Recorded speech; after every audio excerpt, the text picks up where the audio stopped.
Lecture de la première lettre de saint Paul apôtre aux Corinthiens. Frères, prenons une comparaison. Le corps ne fait qu'un. Il a pourtant plusieurs membres. Et tous les membres, malgré leur nombre, ne forment qu'un seul corps. Il en est ainsi pour le Christ. C'est dans un unique esprit, en effet, que nous tous, juifs ou païens, esclaves ou hommes libres, nous avons été baptisés pour former un seul corps. Tous, nous avons été désaltérés par un unique esprit. Le corps humain se compose non pas d'un seul, mais de plusieurs membres. Le pied aurait beau dire « je ne suis pas la main, donc je ne fais pas partie du corps ». Il fait cependant partie du corps.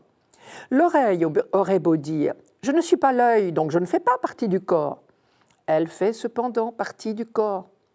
Si dans le corps il n'y avait que les yeux, comment pourrait-on entendre ? S'il n'y avait que les oreilles, comment pourrait-on sentir les odeurs ?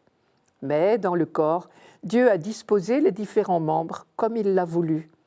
S'il n'y avait en tout qu'un seul membre, comment cela ferait-il un corps ? En fait, il y a plusieurs membres et un seul corps. L'œil ne peut pas dire à la main « je n'ai pas besoin de toi ». La tête ne peut pas dire aux pieds « je n'ai pas besoin de vous ». Bien plus, les parties du corps qui paraissent les plus délicates sont indispensables, et celles qui passent pour moins honorables, ce sont elles que nous traitons avec plus d'honneur. Celles qui sont moins décentes, nous les traitons plus décemment. Pour celles qui sont décentes, ce n'est pas nécessaire. Mais en organisant le corps, Dieu a accordé plus d'honneur à ce qui en est dépourvu. Il a voulu ainsi qu'il n'y ait pas de division dans le corps, mais que les différents membres aient tous le souci les uns des autres. Si un seul membre souffre, tous les membres partagent sa souffrance. Si un membre est à l'honneur, tous partagent sa joie. Or, vous êtes corps du Christ, et chacun pour votre part, vous êtes membre de ce corps.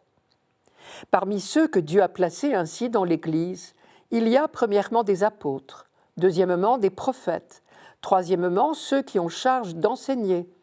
Ensuite, il y a les miracles, puis les dons de guérison, d'assistance, de gouvernement, le don de parler diverses langues mystérieuses. Tout le monde, évidemment, n'est pas apôtre. Tout le monde n'est pas prophète, ni chargé d'enseigner. Tout le monde n'a pas à faire des miracles, à guérir, à dire des paroles mystérieuses ou à les interpréter. Ce long développement de Paul prouve au moins une chose, c'est que la communauté de Corinthe connaissait exactement les mêmes problèmes que nous. Pour donner une leçon à ses fidèles, Paul a recours à un procédé qui marche mieux que tous les discours. Il leur propose une comparaison. Et à vrai dire, cette comparaison, il ne l'a pas complètement inventée. Mais c'est encore mieux. Il utilise une fable que tout le monde connaissait et il l'adapte à son objectif. Cette fable s'appelait la fable des membres et de l'estomac. Elle existait déjà chez Ésope, 700 ans avant Jésus-Christ, et elle était connue au temps de saint Paul. La Fontaine, d'ailleurs, l'a reprise. Comme toutes les fables, elle commence par « Il était une fois ». Alors je vous la raconte. Il était une fois donc un homme, comme tous les autres, sauf que, chez lui, tous les membres parlaient et discutaient entre eux. Et ils n'avaient pas tous bon caractère, apparemment. Et probablement, certains devaient avoir l'impression d'être moins bien considérés ou même un peu exploités. Un jour, au cours d'une discussion, les pieds et les mains se sont révoltés contre l'estomac. Parce que lui, l'estomac, il se contente de manger et de boire, ce que les autres membres lui fournissent. Tout le plaisir est pour lui. Ce n'est pas lui qui se fatigue à travailler, à cultiver la vigne, à faire les courses, à couper la viande, à mâcher, et j'en oublie. Alors, on a décidé tout simplement de faire la grève. Désormais, plus personne ne bouge. Ah, l'estomac verra bien ce qui lui arrive, et s'il meurt de faim, rira bien qui rira le dernier. On avait oublié qu'une chose, si l'estomac meurt de faim, il ne sera pas le seul. Ce corps-là, comme tous les autres, faisait un tout, et tout le monde a besoin de tout le monde. Saint Paul a donc repris dans le capital culturel de son temps un discours très facile à comprendre.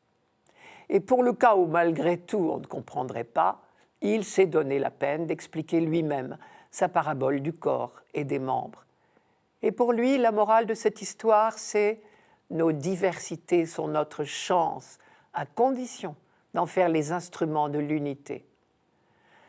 Un des points marquants de ce développement de saint Paul, c'est que pas un instant il ne parle en termes de hiérarchie ou de supériorité. Juifs ou païens, esclaves ou hommes libres, toutes nos distinctions bien humaines, tout cela ne compte plus. Désormais, une seule chose compte, notre baptême dans l'unique esprit, notre participation à ce corps unique, le corps du Christ. Les vues humaines ne sont plus de mise. Fini les considérations de supériorité ou d'infériorité. Les vues de Dieu sont tout autres, on le sait. Parmi vous, il ne doit pas en être ainsi, disait Jésus à ses apôtres.